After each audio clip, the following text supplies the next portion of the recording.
వాస్తవంగా ఒక సీనియర్ నాయకుడిగా ఆ పార్టీని బతికించాలనే ఉద్దేశం కిందనే నేను పార్టీలో చేరే తప్ప మరొకటి కాదు. కానీ ఇవాళ చూస్తూ ఉన్నాం 8 సీట్లకే పార్లమెంట్ సీట్లకు పడిపోవడం అంటే బాధగా ఉంది.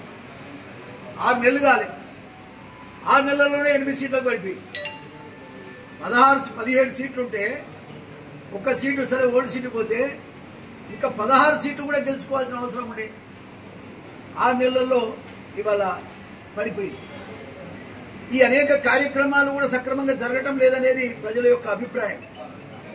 కాబట్టి ఇవన్నీ అమలు చేయాల్సిన బాధ్యత గవర్నమెంట్ మీద ఉన్నది. ఇది అమలు చేయాల్సింది, మంచి పేరు రావాలి పార్టీకి అని నేను కోరుకుంటా ఉన్నా. పార్టీ చెడిపోవాలనేది నా ఉద్దేశం కాదు. కాబట్టి ఇవాళ అన్ని ఎన్నైతే ప్రామిసులు చేశారో ఇవాళ మెయిన్గా నిరుద్యోగ యువకులు రోడ్ల మీద పడి ముళ్ళ కంచె రెసికొడుతున్నారు పోలీసులు. ఇది ఎంతకన్నా వరకు పోయినసారి ప్రభుత్వాన్ని మార్చుకున్నది నిరుద్యోగ యువకులే. మరి ఆ యువకులే ఇవాళ పడేస్తున్నారు.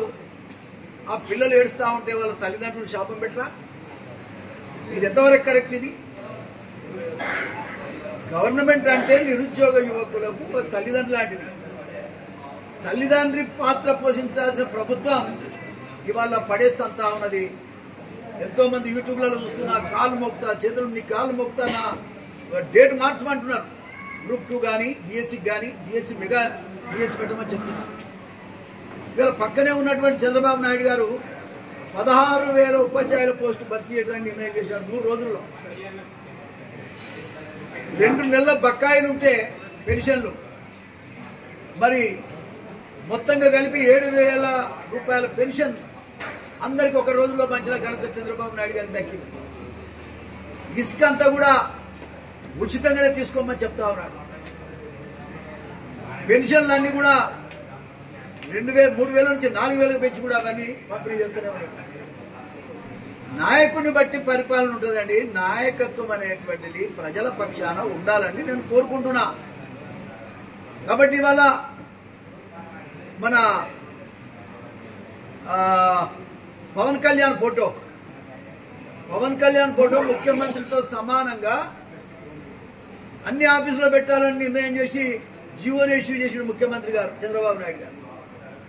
ఇక్కడ దళితుడైనటువంటి బట్టి విక్రమార్క ఇక్కడ ఉప ముఖ్యమంత్రి ఉన్నాడు. మరి ఆయన ఫోటో పెట్టాలని ఎందుకు ఈ ముఖ్యమంత్రి గారు ఆలోచించడం లేదో అర్థం కావటం లేదు. ఒక దళితుడిగా నేను డిమాండ్ చేస్తా ఉన్నా, బట్టి విక్రమార్క పేరు కూడా ఫోటో కూడా అన్ని ఆఫీసులలో ఉండాలి. కుల వివక్షకు తావు లేదు అనిపించుకోవాల్సిన బాధ్యత పార్టీ మీద ఉన్నది, ప్రభుత్వం మీద ఉన్నది. కాబట్టి ఇవన్నీ కూడా ఆలోచించాల్సిన అవసరం ఉంది. ముఖ్యంగా నిరుద్యోగులకి నిరుద్యోగ వృత్తి 5,000 రూపాయలు ఇవ్వాలని నేను డిమాండ్ చేస్తా ఉన్నా. ఇక మిగతా అన్ని ప్రామిసులను ఏ ఒక్కటి నెరవేరలే. ఒక్క బస్సు తప్ప ఏ ఒక్క ప్రామిస్ కూడా ఇప్పటిదాకా నెరవేరలే. కారణం ఏంటంటే పక్కనే ఉన్న ముఖ్యమంత్రి ఏమో అన్నయ్యని చేస్తా ఉన్నాడు, ఈ పక్కనే ఉన్నటువంటి మన తెలంగాణ ముఖ్యమంత్రి గారు ఆలోచన లేదు ఇప్పటిదాకా. కాబట్టి ఈ విషయాన్ని దృష్టిలో పెట్టుకొని పేద ప్రజల కోసం ప్రభుత్వం ఉండాలని ఒక దళితుడిగా నేను కోరుకుంటా ఉన్నా. ఆ రకంగా ఉండాలని నేను కూడా మరొకసారి సందర్భంగా నేను కోరుకుంటాను. ఇవాళ కోట్ల కాలం వచ్చింది, ఒక కాలం నీతి కాలం ఉండే. ఇవాళ కోట్లు ఎవడుకుంటే వానికే టికెట్.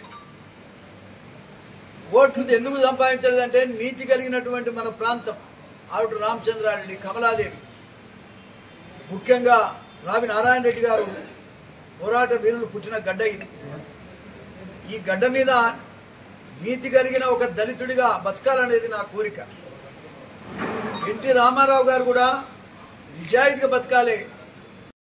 నాయకత్వాన్ని పెంచడానికి నేను ఎన్నో రకాలుగా కృషి చేశాను. దాంట్లో ఫలితంగానే ఒక కాలంలో భిక్షమయ్య గౌడ్ గారికి కూడా సపోర్ట్ చేశాను, మొన్న ఐడయ్య గారికి కూడా సపోర్ట్ చేశాను. దురదృష్టం ఏంటంటే నేను చేసిన సహాయం నాకున్న శక్తినంతా కూడా వాస్తవంగా దారపోసి గెలిపించినటువంటి పరిస్థితి మీకు తెలుసు. నాకు ఏ అభ్యంతరం లేదు. బతికినంత కాలం పేదోళ్ళ కోసమే బతకాలి కాబట్టి మరి ఇవాళ ఆ రకంగానే ముందుకు పోతుందని కూడా ఈ సందర్భంగా నేను తెలియజేస్తాను. సరే, దురదృష్టం మొన్న జరిగిన ఎన్నికల్లో నాకు అసెంబ్లీ టికెట్ రాలేదు, పార్లమెంట్ టికెట్ రాలేదు. ప్రజల దయ వల్ల, ప్రజల ప్రేమ వల్లనే నేను ఎదుర్కొన్నా అనే విషయాన్ని కూడా ఈ సందర్భంగా తెలియజేస్తా ఉన్నా. ఒక సందర్భంలో ఏ టికెట్ లేకపోయినా మరి ఇండిపెండెంట్గా కూడా గెలిపించినటువంటి ఘనత ఆలేరు ప్రజలదే అని కూడా మరొకసారి ఈ సందర్భంగా తెలియజేస్తాను. మీరు చూడండి, ఇవాళ నేను ఎవ్వరికి కూడా కనీస ఇన్ఫర్మేషన్ కూడా నేను ఇవ్వలేదు. ఇలా వందలాది మంది వచ్చి ఇలా నన్ను ఆశీర్వదించారంటే ఇంకా కూడా నా మీద ఏ రకమైన అభిమానం ఉందో అర్థం చేసుకోవచ్చని ఈ సందర్భంగా నేను తెలియజేస్తా ఉన్నా. లక్ష్మీనరసింహస్వామి ఆశీర్వాదం వల్ల, దేవుని దయ వల్ల, ఆనాడు ఎన్టీ రామారావు గారి ఆశీర్వాదం వల్ల ఇవాళ ప్రజల మధ్యలో బతికేటువంటి అవకాశం నాకు దొరికిందని కూడా ఈ సందర్భంగా నేను తెలియజేస్తాను. ఇకపోతే రాజకీయాల్లో వాస్తవంగా నేను ఎన్నడూ కూడా బర్త్డేలు జరుపుకోవాలని ఎన్నడూ జరుపుకోలేదు. ఎప్పుడైనా ప్రజాభిమానమే నా పుట్టినరోజును నిజంగా చెప్పాలంటే నాకెంతో ఆనందాన్ని కలిగించడానికి, సంతోషపెట్టడానికి ప్రజలే ముందుకొచ్చి నా బర్త్డేనంటే జన్మదినాన్ని నిర్వహించినందుకు ప్రత్యేకంగా గత 40 సంవత్సరాల నుంచి మర్చిపోలేని ప్రేమ, తరగని ప్రేమను అందిస్తున్న ఆలేరు ప్రజలకు, ఇవాళ ఇక్కడికి వచ్చిన నా కార్యకర్తలు, నా అన్నదమ్ములందరికీ హృదయపూర్వక నమస్కారాలు. మీడియా మిత్రులకు కూడా నా హృదయపూర్వక నమస్కారాలు. ఏదేమైనా చాలా సంతోషం. 40 సంవత్సరాలు నిండింది. 40 సంవత్సరాల నా రాజకీయ జీవితంలో